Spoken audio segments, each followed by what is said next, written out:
As always, I'm your host, Ron, and with me is. It's me, Clive, and I don't want to sound like a queer or anything, Ron, but that was an awesome intro. Hey, it only took us about 10 years to get this down, right? So, Yeah, you have got a rainbow behind you. oh, I do have a Ringo, yes. So yeah, you can see it. Yeah, so Yeah. it's for my online kid lessons later. Right. Could you not see those before? No, it's the first time I've been privy. Okay, maybe the shape of the camera has changed. Yeah, maybe. Has changed. Yeah. All right. Anyway, so as usual, we're moving on with um, our algorithm, right? Algorithm, yeah, So yeah. algorithm is what I was looking for, and we usually talk about talking about movies.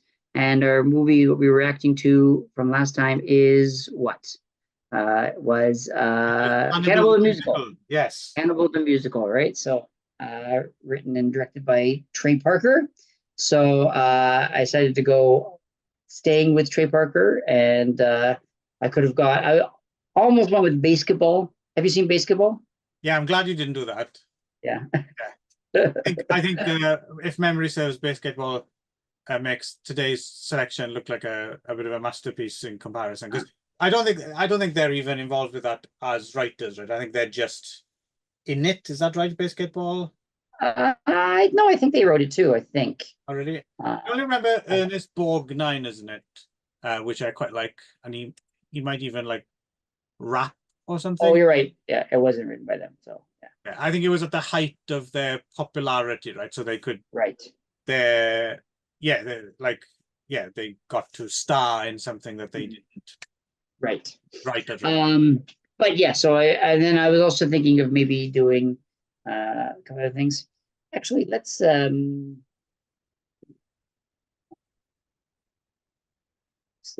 Hold on a second. Actually, can you pause the recording just for a sec?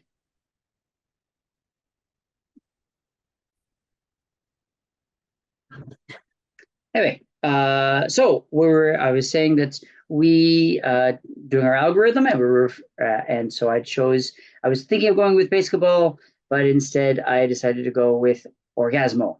And now there's some other ones we could have gone with, but I was trying to think of maybe some other uh, adult themed musicals, or other things like musicals based on true stories, but I decided just to go with Orgasmo because it'd been many years since I've seen it, and I know that you weren't that big of a fan, but I thought it might I it's been long enough that I didn't really remember much of it, so I thought it was worth revisiting anyway. So You had seen Orgasmo before then? I did see it like way back in like the late 90s. So, but yeah, I have very I had almost no recollection of it as I was watching it. So, um, you have seen it before though. Yes, yeah. And it's kind of interesting to see because I would imagine so. It's interesting that you saw. So I saw it, having been a fan of Cannibal the Musical. So even if it didn't live up to certain expectations, there was something about seeing those people in something else, kind of thing. But I can't imagine how Orgasmo would have played like without the benefit of having seen Cannibal before. Do you see what I mean? Yeah. So in this case, I was watching it based on South Park. So, Right, okay, right. yeah. But again, but that's slightly different again, that because you're not seeing those people on screen in South Park, right? And Sure. you're certainly not seeing like Dion Baka or people like that, right? So yeah, Baha, yeah. Bahar maybe, yeah. So, yeah. So anyway, so yeah, it definitely was, but it was right around the time of basketball as well, and I also consider Team America. I haven't seen that in a while too, but anyway, I decided I'd give this one a rewatch because I hadn't seen it in a while, and yeah. So this is late 90s, 97 ish. You could always say I fancied giving it a rewatch because I hadn't seen it in a while for the sixth time, if you wish. So yeah, I just thought I'd watch it again because I hadn't seen it in a while. Right, yeah, yeah, Okay, that's okay, interesting, yeah. yeah, and And if I haven't mentioned it, I also hadn't seen it in a while, so I thought I'd watch it again. Oh, rewatch might be a good idea because I've Yeah, seen it for a while. right. Yeah. How many times have you seen this, Clive? Oh, I think I'd only seen it the one time One time. before, and I'd forgotten that it's a Japanese co-production as well, right? It's Mhm. the Japanese adult company Kuki put some money into it, except it's they call themselves Kazooie for some reason. I Ah, guess they created a little production company for from doing non-pornographic things or something, but right. I'd forgotten that element of it. But they did. There were a lot of the same cast from Cannibal the Musical, right? Other than Trey and Matt, they also had Ian Bahar, Yeah. and um, also the girl Toddy Walters was there again. Oh, was she Yeah, she was like the uh, girlfriend, the fiance, or no, no? not her. She was like the one of the porn stars. Yeah, I forget Oh, which one. okay. Maybe the one that gets big breast enhancements, maybe. Yes, that one. I think. Yeah, that was Right. yes, that was her. Yeah, that was the girl who was the main girl from Cannibal the Musical. Also, the Japanese guy who played the Ah, uh, yes, of course. yeah, he comes in as the sushi chef, right? So he's back again. Which I think he is, right, as well in real life. That is what he Is is, he? chef. Well, Yeah. he's not an actor because you don't see him in anything else other than these couple movies. So, Right. Yeah, no, so I think maybe he the might actually be a sushi chef in real is life. he? Yeah. But this also had a couple real life porn stars and a couple real life Japanese porn stars too, right? AV Yeah, stars. Eve and Anna Kazuki, right, turn up as the ass fuck twins. Right. Yeah. Were you familiar with their work? I know Eve, because Eve did a lot of non-porn stuff as well. Anna Kazuki, I didn't know. I had to look her up. But yeah, but there's a lot of American ones as well, right? There's like Jacqueline Lick, Gina Fine, Shia LaVue, um, and Max Hardcore is in there somewhere. Makes a cameo, and of course Ron Jeremy, right? Who Ron Jeremy, yeah. doing And this also Jill Kelly is also plays the nurse at the end too. right, yeah. So there's lots of those little cameos and things like that to look at Mhm. for fans of that kind of And thing. also cameo by Lloyd Kaufman. Oh yeah, he turns up at the very end, doesn't he, for the kind of Yeah. setup for the sequel that never happened. Yeah. Right. Yeah. Um, yeah. So yeah, Chasey Lane was there too. Yeah. And yes. So yeah. Anyway, so basically the loose story here is Trey Parker plays Joe Young, who's a Mormon, from the Church of Jesus Christ of Latter Day Saints, and he is going door to door doing his Mormon thing, and comes across this one house that's in the middle of filming a porn, and he sort of gets, for some ridiculous reason, they start to attack him, and he fights them off because apparently he's just a really good fighter, Yeah, and the director producer of the porn wants him to play the character of Orgasmo in this series of porn films, because the guy playing Orgasmo right now is kind of a real kind of like weak pussy guy, and it's like, oh, I hurt my finger, I broke my finger, like that, right? So he wants to replace him with this guy, it's and a so Tom, superhero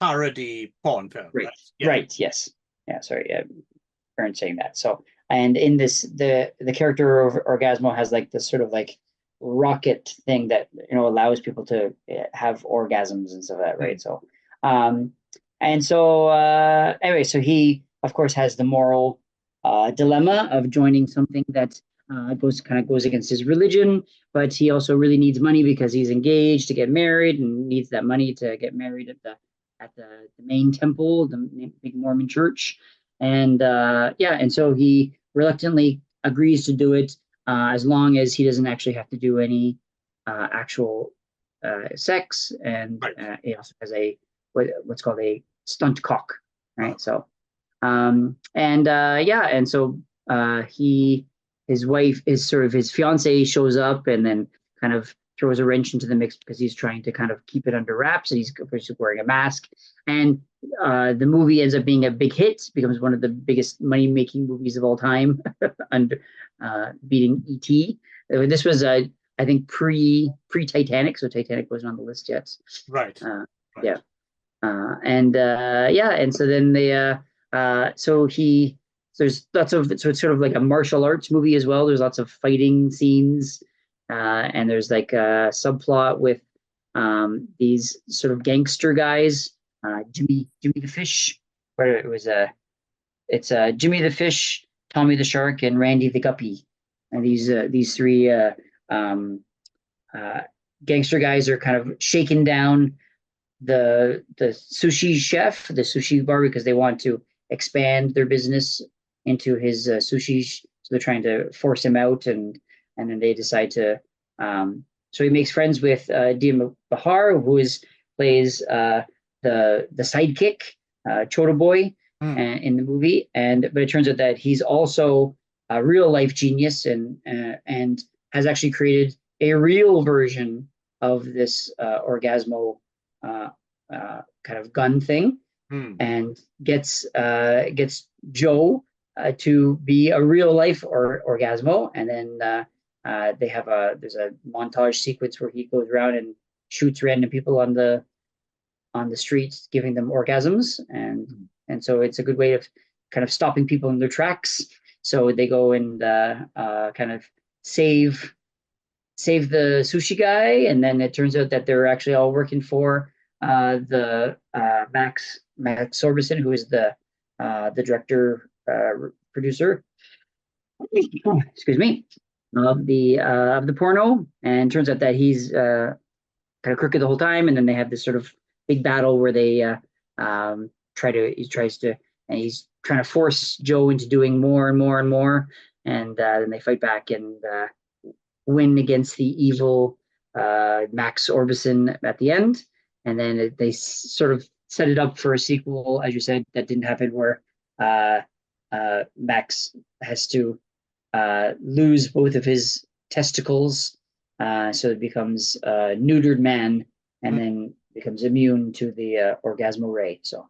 And Jesus turns up at the very end. Jesus too, yeah, give him a buddy Jesus, yeah. So. Yeah.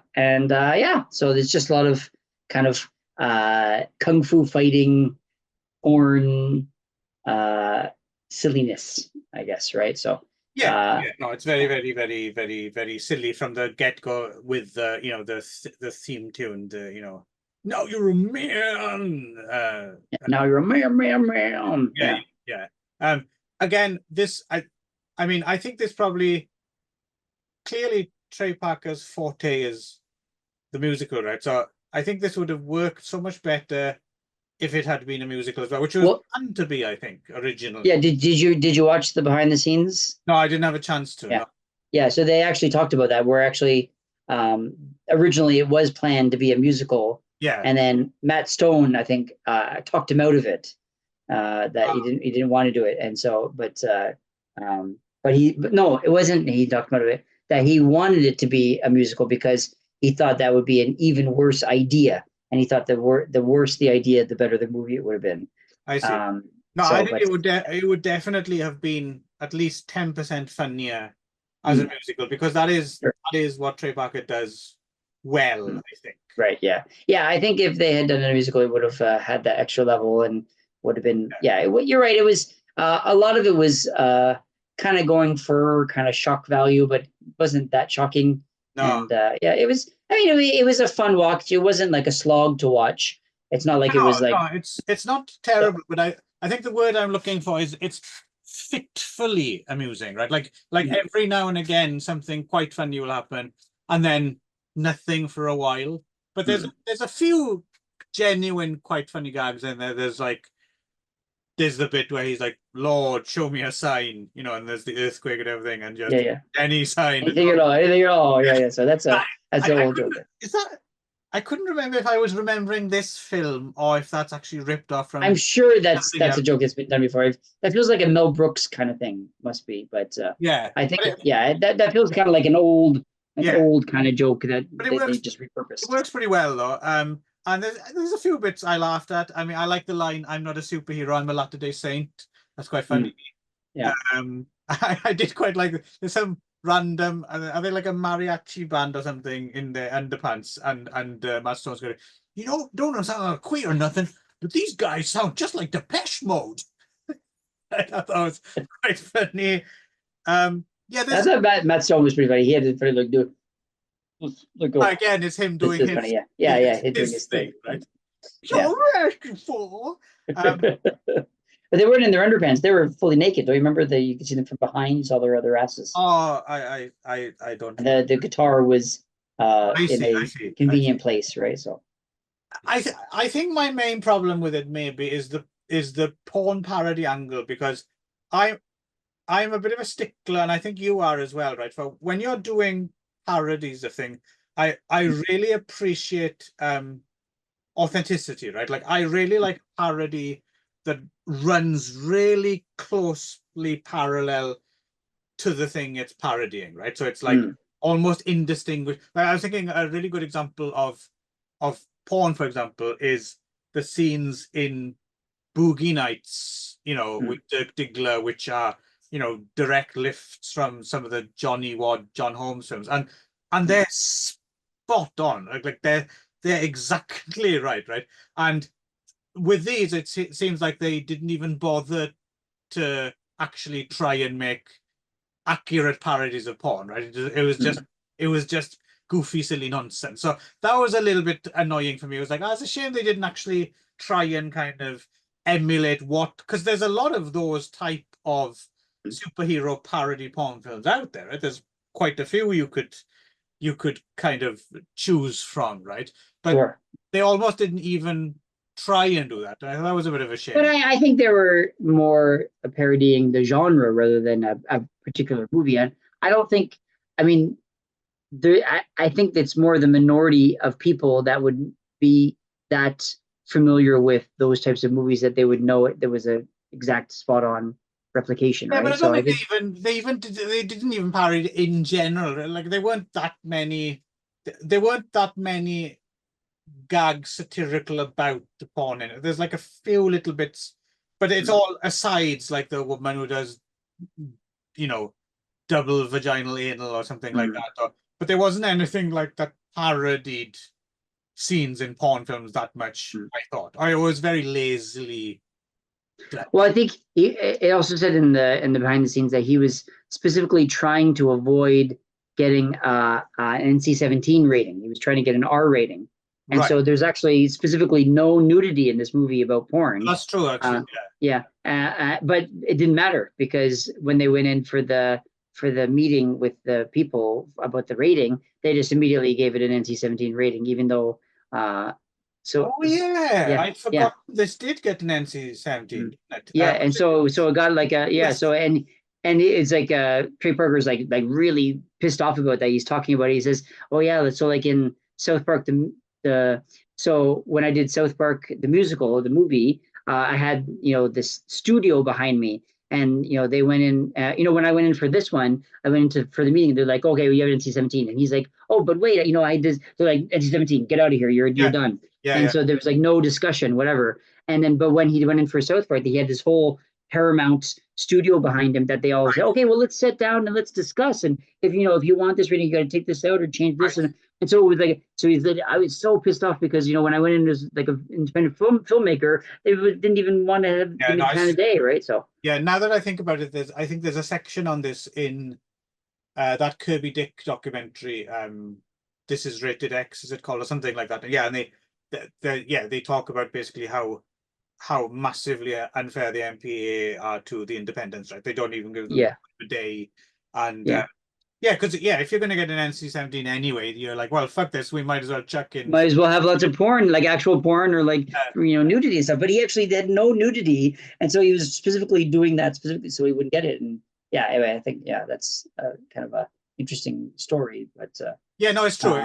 I certainly, he has my sympathy there, and like I said, it's not a film to hate or anything.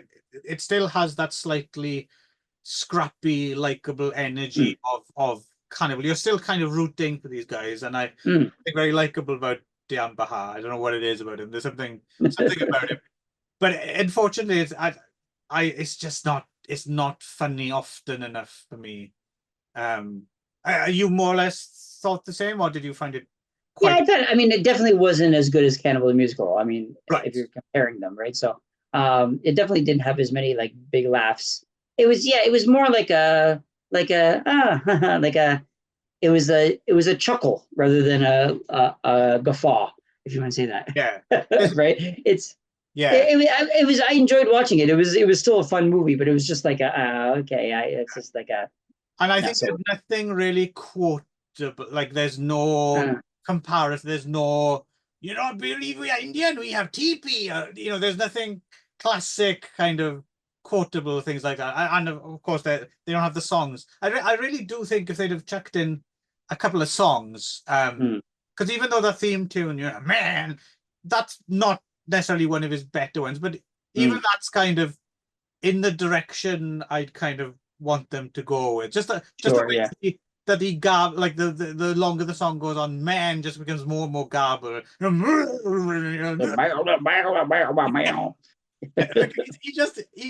it almost seems effortless for him to do that stuff. He doesn't even have to think, Yeah, right?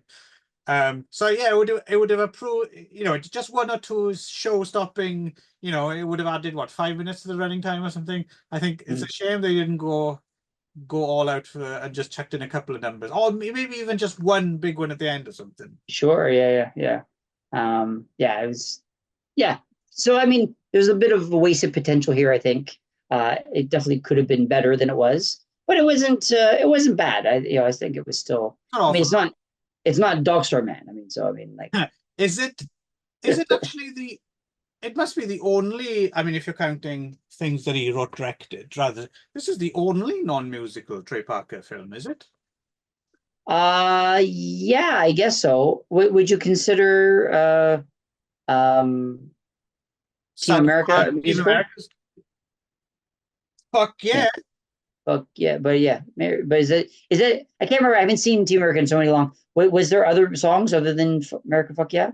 I feel there were other songs in it. I don't know, but I think that alone, right? Because that's what everyone remembers about that Yeah, film sure. Yeah, anyway. you're right. Yeah, it's not even a proper music, I guess, because it's a montage more than anything else, isn't it? Mm, Um, right.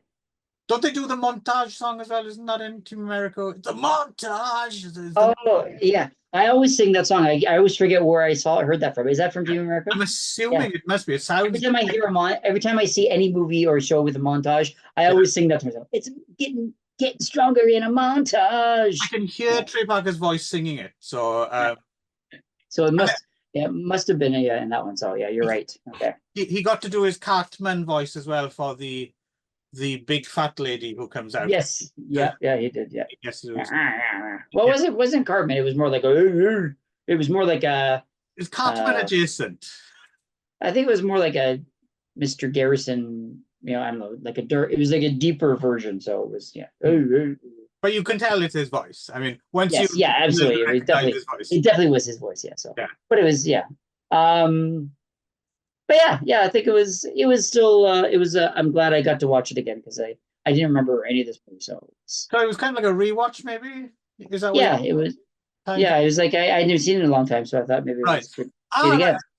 Ron, you should have said that at the beginning because I Yeah. didn't realize that this whole Sure. time.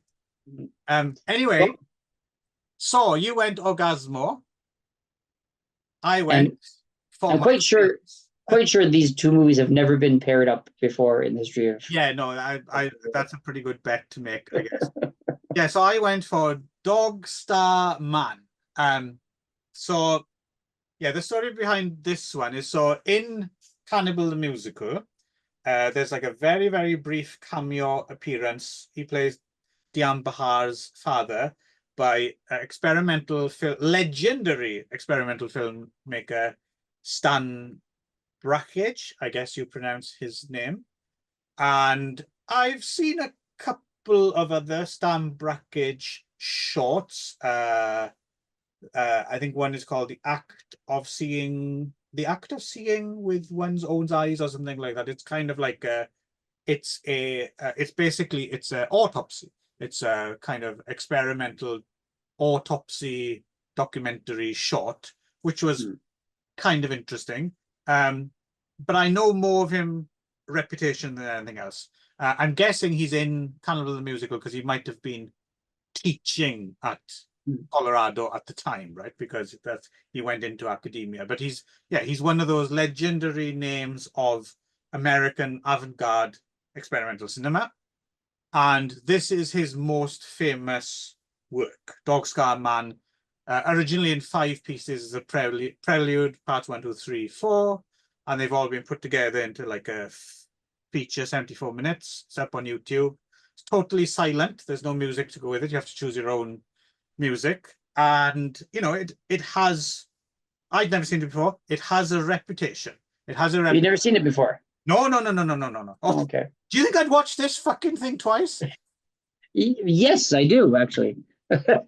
Oh, you may surprise me here, Ron. It might be your new favorite film. Well, no, I thought maybe it was something that you enjoyed watching. Oh, no. I mean, like, so, yeah, so this is, I understand it. I understand it conceptually, right? And also I understand it, like, in terms of history of cinema and objectivity and all that, right? Like, you know, between when these were made between 1961 and 1964, there's all this boom in experimental cinema going on. Of course, it also helps. I think this is the part people sometimes forget. Everyone was fucking high as high. Yes, which makes a difference. You watch something, you know, on LSD and you just project just like an empty fucking viewer on screen. And yeah, I mean, a lot of those kind of like, you know, like camera work and like it was almost like I play with it in my kindergarten class, which is like the what is it, where you do like a super extreme close up of an orange, right? And you pull back and they have to get like that's basically what the whole movie was like a game of what is it. And yeah, if you're high, it's like, whoa, dude. Yeah. Like, yeah, oh man, this is really expanding my. I get it, I understand that. And also, even without the drugs to a certain extent, you need people to push the boundaries of what is cinema and all that. I understand it conceptually, right? But that was 60 fucking years ago, right? And so, and boy, oh boy, watching this, I mean, I don't know, I can't, yeah, I really can't imagine, unless you chose a really good soundtrack and yeah, you were on some really good drugs, or like, this is a example of something I think that's almost lost any value that it's had over the years. Wow, I didn't expect you to hate it. Right? I thought you're going to be. I was fully expecting to. I'm very surprised. I was fully expecting to come in here and I was going to ask you to explain to me why this was worthwhile to watch. Because no. Okay, yeah. Don't go anywhere. I'm not shitting on it in terms of like, do this bullshit. And you know, I'm not like that. I get it. I get the historical precedent. But you know, this is the here and now, and you know, even if I was teaching like a film class or something like that, right? I can't imagine if this still stands up as an example of. So yeah, just to kind of try and explain what it is for anyone who hasn't seen it, it's it's I suppose the core is a man walking his fucking dog in the forest, but it's all jumbled imagery and it's all elliptical, and sometimes you get like internal organs or something, and a little baby and guts, and sometimes you see like the corona of the sun or something, and you know, it's close-up photography of that, and it's all layered, and sometimes you don't see anything for a while, and there's some flashing lights, and there's no music, and not in the music, there's no sound at all. Yeah. So that an anchor is gone straight away, right? And but it's just, what amazes me is like, if you look this up now, you will still have people referring to it as like, it was like I was looking at it and I was like, what am I not getting? Because like if you look at IMDb, like there's like 2 reviews on there and they're all like, this is a masterpiece. Yeah. Like, and it was like it's on like some film critics, you know, 1,000 movies to see before you die, like those sort of things. And I was like, what am I missing? I don't get it. Like what? Like cinematic poetry or something like that. Someone will say. Yeah. I don't know. I was hoping you I would can kind of think of, explain it to me, but yeah, no, I can think of other examples which are much more interesting, which are yeah. as avant-garde or strange or experimental or whatever you want to call it. But no, I don't. I I really struggle. I really struggle to see why this would retain any value anymore in any way, shape, or form, other than just as a record of people used to do this and they used to take LSD and look at this and Don't do it anymore. yeah, don't do it anymore because we don't need to do it anymore. That's the thing. Yes, it's been done. Don't Just, do that. yeah, Do something else. yeah. So Yeah. yeah, you know, I don't give me no great. I really didn't know what to expect. I knew, and I set you up for it as well because I knew I didn't want you to think I was just trolling you. So I did say up front. Yeah, I was like, wait, I have to check. Is it February? I thought maybe Yeah, like so yeah. I did say, Ron, just heads up, this is pure experimental cinema now, right? So just we haven't done anything like that before. I don't know if you've seen anything like this in your private life, but just to let you know, I'm not just fucking with you. This is a thing, and I really thought there would be a little bit more to discuss than there is, but I don't think there is really, is there? Okay. Right. Yeah, I mean, to be fair, I really wanted to understand why this is what it is. You know, like I tried to look it up. I was trying to think like, well, what is it about this movie that's people like? You know, like what is it trying to say? Like, what am I missing? Right. So, but I couldn't really find a good answer. And like maybe you could talk a little bit about, you know, experimental film and what you said you get it at least, right? What is it that you get? Just that I understand that at a certain point in time there was, you know, and again, this was a part of the larger explosion of the '60s in general, right? That people were taking cinema and they were abstracting it and taking it down to its very basics. And there was a lot of stuff like this, like just dancing balls of color on screen, and you know, I mean, and there's probably something out there that makes Dog Star Man, you know, play like fucking Police Academy 3 in comparison. I would imagine there's something out there even more just fucking like a matchstick that doesn't move. And there's all the Warhol stuff as well, you know, like Empire, the 24-hour movie. And but the thing is, even within those things, there's things more interesting. Like there's some of the because it is a kind of alchemy. So the Warhol films, for example, are really interesting to look at because if you watch like let's say you chose half a dozen of those Warhol films at random and watch them, like some of them would actually be kind of quite charming or funny or in some way, you know, moving or touching, or they just give you a giggle or something. And then other ones would just bore you, you know, just senseless. And it's very difficult to tell why one does one and one the other, right?